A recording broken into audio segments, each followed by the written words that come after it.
Morning class, welcome to the psychology classroom. I hope you all are well and everyone is fine at home. So stay healthy and be positive. With this, keep your learning going on, and I'm going to teach you today about the factors underlying abnormal behavior.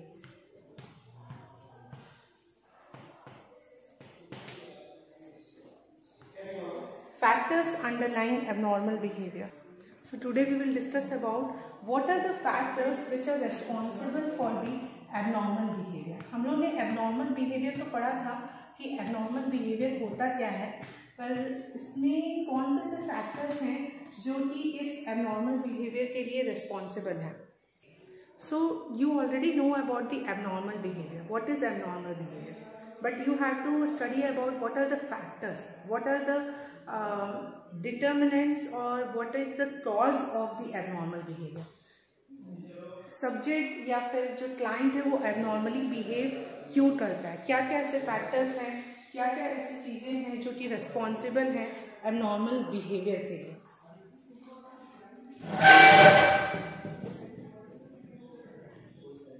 So in this regarding the first factor came the biological factor.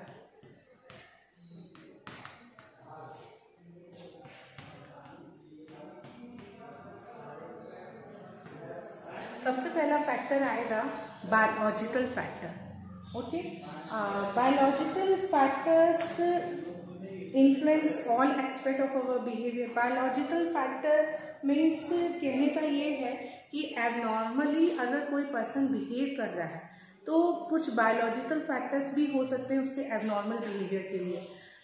Biological means something related to the hormones, something which is related to the brain, something which is related to the neurotransmitter. So biological factor influence all aspects of our behavior, a wide range of biological factor. Okay, now we are going to discuss about what are the biological factor which affect the which make the person's normal behavior into abnormal. तो उनमें सबसे पहले आते हैं faulty genes. Okay, faulty genes हो गए, endocrine imbalance. Okay, so first came the faulty genes.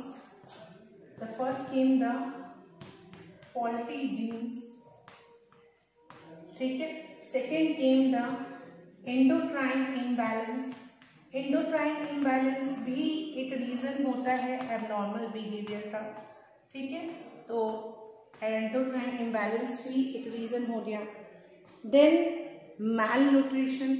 Malnutrition भी आपके बायोलॉजिकल में ही आएगा. malnutrition means not having proper nutrition, not having proper diet which is required to a person to grow.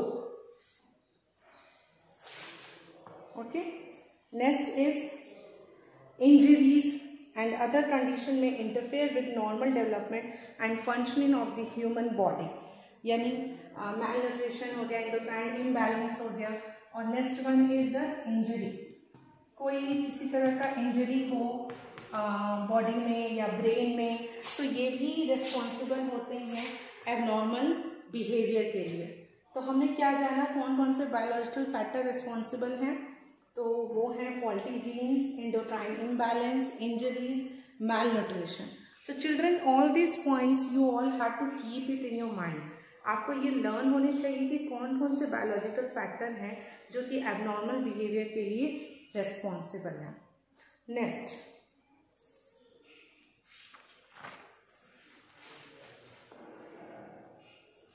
हर एक factors के साथ साथ आपको उसके मॉडल भी पढ़ने हैं. ये तो हमने फैक्टर जाना, बट अगर हम लोग बायोलॉजिकल मॉडल की बात करें, ठीक है, हर एक फैक्टर के साथ साथ आपको मॉडल भी पढ़ना है. तो अगर हम लोग मॉडल की बात करें तो ये मॉडल एबनॉर्मल बिहेवियर के बारे में क्या बताता है. ये कहता है abnormal behaviour has a biochemical और physiological basis. Biological researches often found that psychological disorder are often related to problem in the transmission of messages from one neuron to another. A very important line children कि biological model की अगर बात करें तो biological model ये कहता है एक न्यूरॉन से दूसरे न्यूरॉन में ट्रांसमिशन जो हो रहा है इंफॉर्मेशन का वो सही तरीके से नहीं हो रहा है, इसलिए पर्सन एबनॉर्मली बिहेव कर रहा है। बहुत ही इम्पॉर्टेंट पॉइंट है। Again I am saying improper या not going a proper transmission of the messages from one neuron to another is one of the result and the one of the consequence of the abnormal behavior.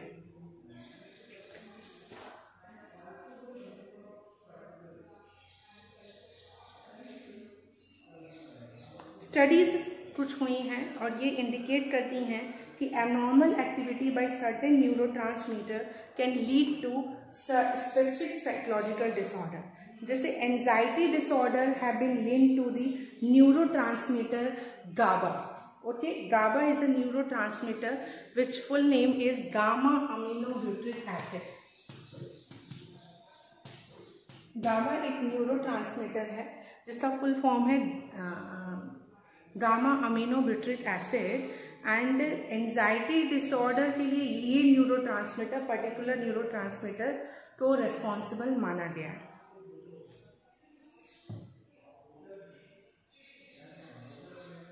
Then है आपका dopamine और serotonin.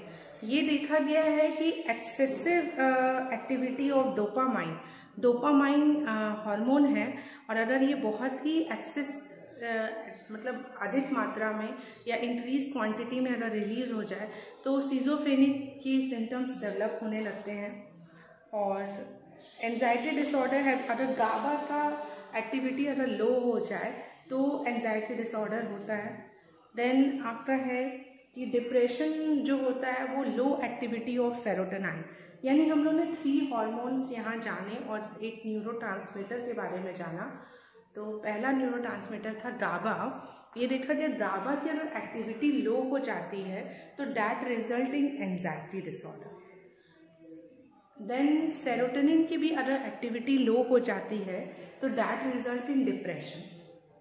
Similarly dopamine की अगर activity बहुत ज़्यादा हो जाती है आपके बॉडी में, आपके माइंड में, तो that result in some kind of schizophrenic symptoms. So every hormones and every neurotransmitter play a very important role in the abnormal behavior, or I can say that in psychological problem. So children, we have discussed right now about the biological factor and biological model. तो आप सभी ने ये जान लिया कि कौन से बायोलॉजिकल फैक्टर हैं जिनको हम मानेंगे कि एबनॉर्मल बिहेवियर की वो कारण बनते हैं। तो फॉल्टी जीन है, एंडोक्राइन इम्बैलेंस है, इंजरी है, मैल न्यूट्रिशन है, और डिस्टर्बेंस इन द न्यूरोट्रांसमीटर या एक्सेस एक्टिविटी ऑफ न्यूरोट्रांसमीटर या लो एक्टिविटी ऑफ न्यूरोट्रांसमीटर या excessive activity of any kind of hormone या low activity of any kind of hormone. All these results in a psychological disorder, or I can say that abnormal behavior. Now we will discuss about the next factor which are leading to the abnormal behavior. So children, the next factor which we are going to discuss about the abnormal behavior is genetic factor. अभी हम लोगों ने biological factor पढ़ा बच्चों, okay. अब हम लोग क्या पढ़ रहे हैं? Genetic factor. कुछ जीन्स भी होते हैं जो कि रेस्पॉन्सिबल होते हैं एबनॉर्मल बिहेवियर के लिए। फॉल्टी जीन्स हो गए या एक्स्ट्रा पेयर ऑफ क्रोमोसोम हो जाता है तो उससे भी पर्सन एबनॉर्मली बिहेव करने लगता है। Genetic factor have been linked to bipolar and related disorder, schizophrenia, intellectual disability and other psychological disorder. Researchers have not, however, been able to identify the specific gene that are the culprit. It appears that in most cases, no single gene is responsible for a particular behavior or a psychological disorder. In fact, many genes combine to help bring about various behavior and emotional reaction, both functional and dysfunctional. Although there is sound evidence to believe that genetic or biochemical factors are involved in mental disorder as diverse as schizophrenia, depression, anxiety, etc. But biology alone cannot account for more mental disorder. It was trying to say that yes it is very much true, research हुए हैं उस पर और studies हुई हैं और ये proof हुआ है कि genetic factor are responsible for the abnormal behaviour. Genetic factor responsible हैं एबनॉर्मल बिहेवियर के लिए, पर कौन सी जीन उसके लिए रिस्पॉन्सिबल है ये अभी तक आइडेंटिफाई नहीं हो पाई है। कौन कल्प्रिट है ये आइडेंटिफाई नहीं हो पाया।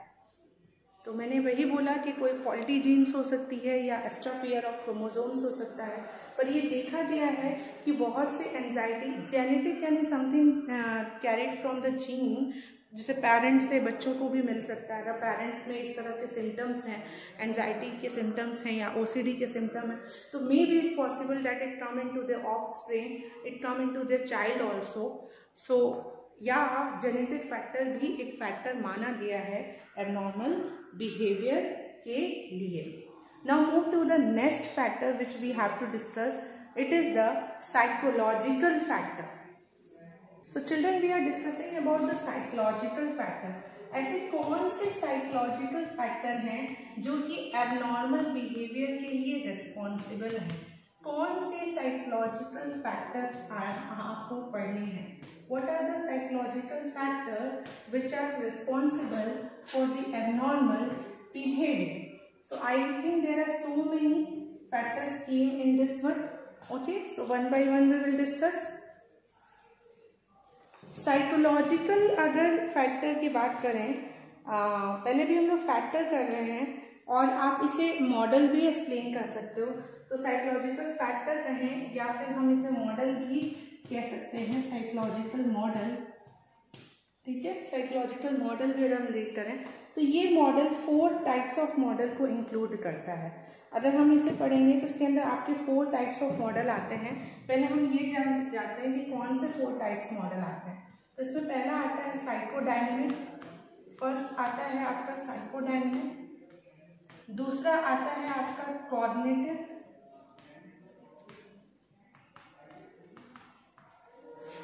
ओके, फर्स्ट आता है साइकोडायनेमिक, सेकेंड आता है कॉग्निटिव एंड थर्ड आता है behaviour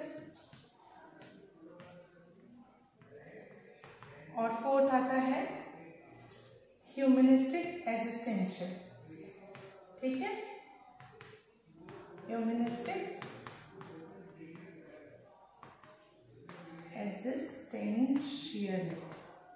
okay, so 4 types of model आते हैं, psychodynamic, cognitive, behaviour and humanistic existential. Okay, so ये 4 फैक्टर्स आते हैं इसमें। There are several psychological model which provide a psychological explanation of mental disorder. These models maintain that psychological and interpersonal factors have a significant role to play in abnormal behavior. कौन कौन से psychological factor हैं, जैसे कि maternal deprivation, separation from the mother, lack of warmth and stimulation during early years of life, faulty parent child relationship, rejection, over protection, over permissiveness, faulty discipline, maladaptive family structure, inadequate और disturbed family और severe stress। तो ये सारे factors आते हैं बच्चों जो कि एबनॉर्मल बिहेवियर को डिस्क्राइब करते हैं। These all come under the psychological factor।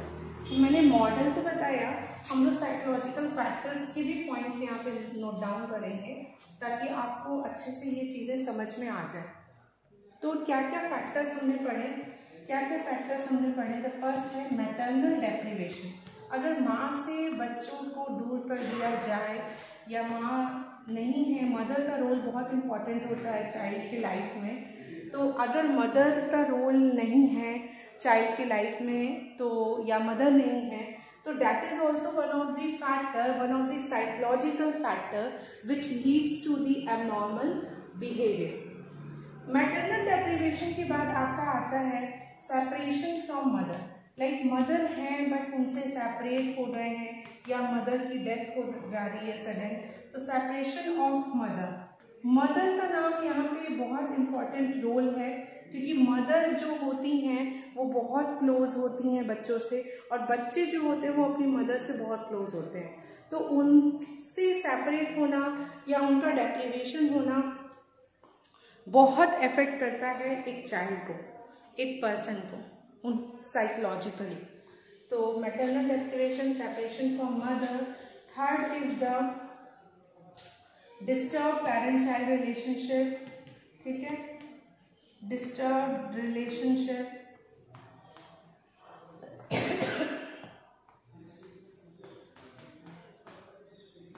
ठीक है, डिस्टर्ब पेरेंट चाइल्ड रिलेशनशिप, ये भी फैक्टर्स हो सकता है। ठीक है, फॉल्टी पेरेंटिंग है, लाइक आप बहुत ही ओवर प्रोटेक्टेड हो, या रिजेक्टेड बिहेवियर है, या ओवर परमिसिवनेस है। ठीक है, हाँ, फॉल्टी डिसिप्लिन है, डिसिप्लिन प्रॉपर नहीं है। तो ये सारी फैक्टर्स कंबाइंडली अफेक्ट करते हैं and that may also lead to the abnormal behaviour. Now children, we will study about the model, the psychological model, जिसमें हमने पढ़ा कि 4 मॉडल्स आते हैं, psychodynamic, behavioural, cognitive and humanistic existential. तो 1 बाय 1 हम सबको डिस्कस करेंगे। सबसे पहले हम डिस्कस करेंगे साइकोडायनेमिक मॉडल को। Let us discuss about the psychodynamic model.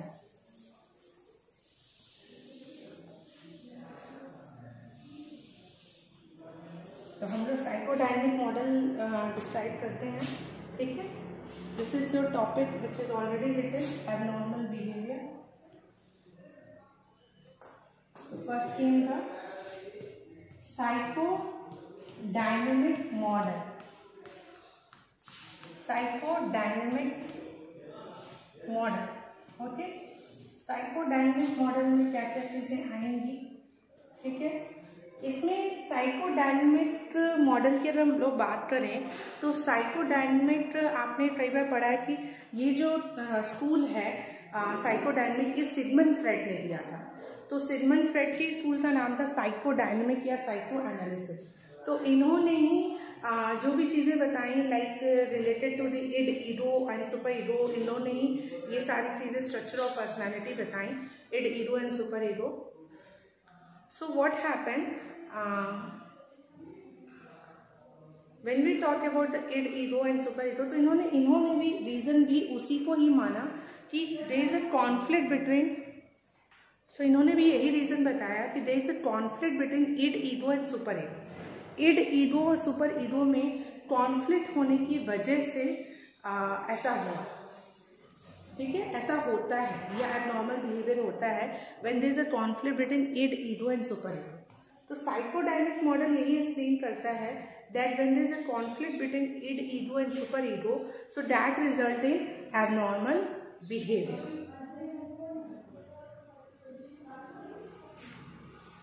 So psychodynamic model मैंने आपको बता दिया कि क्या होता है।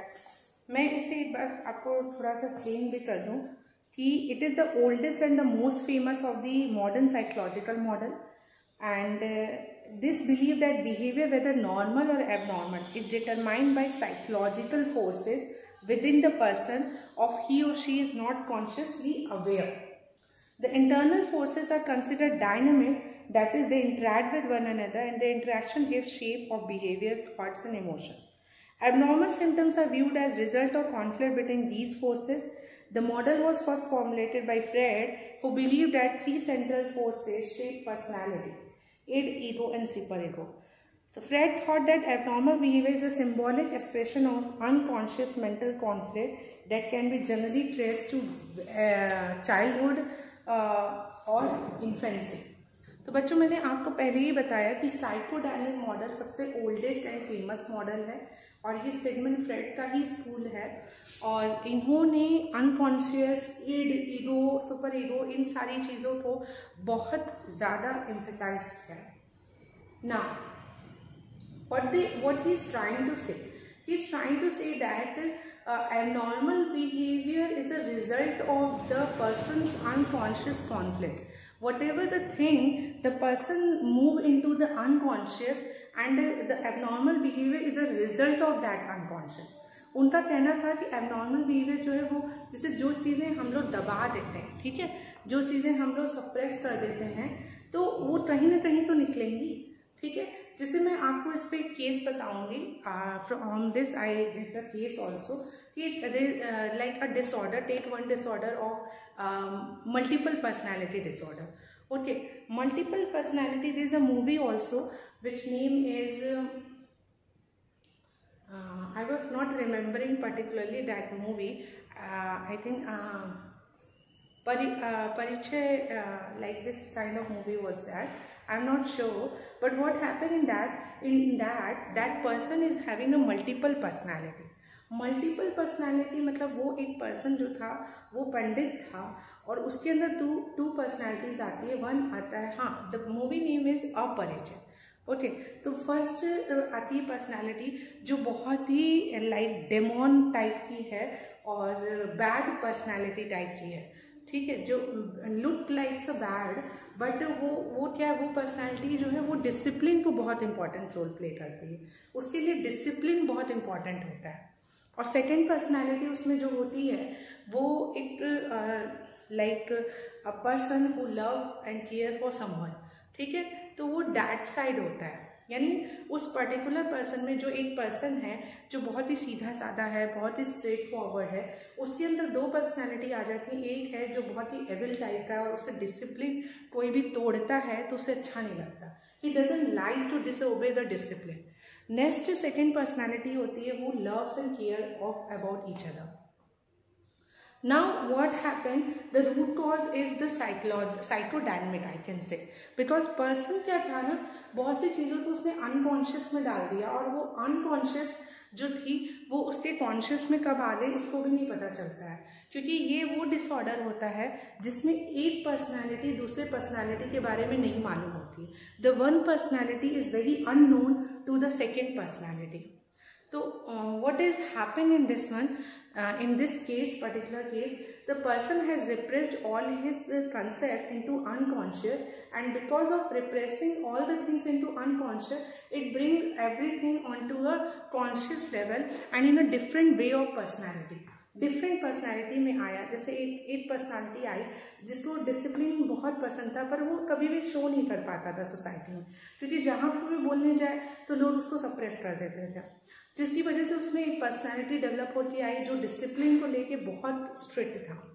वहीं एक था सेकेंड पर्सन जो किसी को पसंद करता था. The person like someone but unable to accept that one.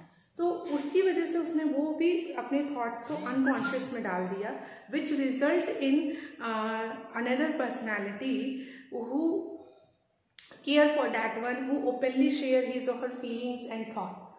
तो you see, so this is the explanation of this psychodynamic model. Okay, now the psychological model में ही हम लोग सारे कुछ पढ़ रहे हैं बेटा. तो एक बार आगे बढ़ने से पहले मैं चाहूँगी कि आपको रिवाइज कर दूँ. I hope it is very much clear to you all कि आप जो भी चीज़ें पढ़ रहे हैं, लाइक आपने ये पढ़ा कि बायोलॉजिकल फैक्टर्स क्या हैं एबनॉर्मल बिहेवियर के. तो आपने पढ़ा फॉल्टी जीन्स हो सकते हैं, एंडोक्राइन इम्बैलेंस हो सकता है, मैल न्यूट्रिशन हो सकता है, इंजरी हो सकती है. ठीक है, disturbance in neurotransmitter, disturbances in transmission of one neuron, the information transmission from one neuron to another. तो ये भी चीज़ें हो सकती हैं. ठीक है, I hope I am clear. So first one this one. Second is the genetic factor. हमने कहा ना कि फॉल्टी जीन्स होते हैं जो कि रिस्पॉन्सिबल होते हैं एबनॉर्मल बिहेवियर के लिए. इसके बाद हम लोगों ने साइकोलॉजिकल मॉडल पढ़ा जिसमें हमने पढ़ा बहुत सारे फैक्टर्स हैं, बहुत सारे साइकोलॉजिकल फैक्टर हैं, जैसे कि maternal deprivation, separation from the mother, disturb parent child relationship, या पेरेंटिंग स्टाइल ऐसी है लाइक ओवर परमिसिवनेस है, ओवर प्रोटेक्टिव है, ओवर डिसिप्लिन है, फॉल्टी डिसिप्लिन है. ठीक है, तो ऑल दीज थिंग. फिर हमने ये भी पढ़ा कि साइकोलॉजिकल फैक्टर में कुछ मॉडल्स आते हैं जैसे कि psychodynamic, cognitive, behaviour and humanistic existential, जिसमें कि हम लोगों ने साइकोडायनेमिक मॉडल अभी जस्ट पढ़ा कि क्या ये एक्सप्लेन करता है. नाउ हम लोग पढ़ेंगे बिहेवियरल मॉडल. बिहेवियरल मॉडल क्या एक्सप्लेन करता है? What the behavioural model explain. Okay, what the behavioral model explain. Another model that emphasizes the role of psychological factor is the behavioral model. The model states that both abnormal and normal behavior are learned, and psychological disorders are the result of learning maladaptive way of behaving. तो behavioral model हमेशा से learning की बात करता है, क्योंकि इसमें learning theorist ही आते हैं, पैवलोव है, स्किनर है, ठीक है। तो ये लर्निंग की बात करता है। इसका ये कहना है कि जो साइकोलॉजिकल बिहेवियर है हम लोग सीख जाते हैं। हो सकता है किसी और को उस तरीके से देख के, अगर किसी और पर्सन में कोई ओसीडी की प्रॉब्लम आ रही है तो उस प्रॉब्लम को देख के हम भी उसी प्रॉब्लम के हो जाते हैं। लाइक ओसीडी की प्रॉब्लम से हम लोग को भी लगता है कि हाँ हम भी वैसे ही कर रहे हैं। तो ये क्या हो रहा है, एक तरह से हम लोग लर्न कर रहे हैं। तो हमने क्या जाना कि बिहेवियरल मॉडल क्या एक्सप्लेन करता है कि behaviour are learn. The model concentrates on behavior that are learned through conditioning and proposes that what has been learned can be unlearned. Learning can take place by classical conditioning, by operant conditioning and social learning. मतलब ये कहना चाह रहा है कि learning कैसे भी हो सकती है। आपने भी पढ़ा है कि लर्निंग कैसे भी हो सकती है। क्लासिकल कंडीशनिंग से भी हो सकती है, यानी एसोसिएट करके भी हम लोग लर्न कर लेते हैं। ऑपरेंट कंडीशनिंग यानी रिवॉर्ड के बेसिस पे भी लर्निंग होती है। देन उसके बाद आपका सोशल लर्निंग यानी ऑब्जर्वेशनल लर्निंग जिसे हम लोग कहते हैं, देख के भी हम लोग सीखते हैं। तो लर्निंग कैसे भी हो सकती है, ठीक है। सो this is all about the behavioural model. आप देखते हो बच्चों कैसे सारे मॉडल किस तरीके से एबनॉर्मल बिहेवियर को एक्सप्लेन कर रहे हैं। साइकोडायनेमिक मॉडल कहता है कि abnormal behaviour is the result of the conflict between id, ego and super ego. Behavioural model कहता है कि psychological disorder is the result of maladaptive learning and maladaptive way of functioning. Okay, now the third is the cognitive model. Cognitive model हम लोग पढ़ते हैं कि cognitive model क्या कहता है। ओके, कॉग्निटिव मॉडल नाम से पता चल रहा है, तो यानी समथिंग विच इज कॉग्निशन से रिलेटेड होगा, कुछ ऐसी चीज जो थी थॉट से रिलेटेड होगी।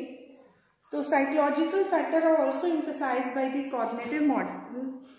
The model state that abnormal functioning can result from cognitive problem. People may hold assumptions and attitude about themselves that are irrational or inaccurate.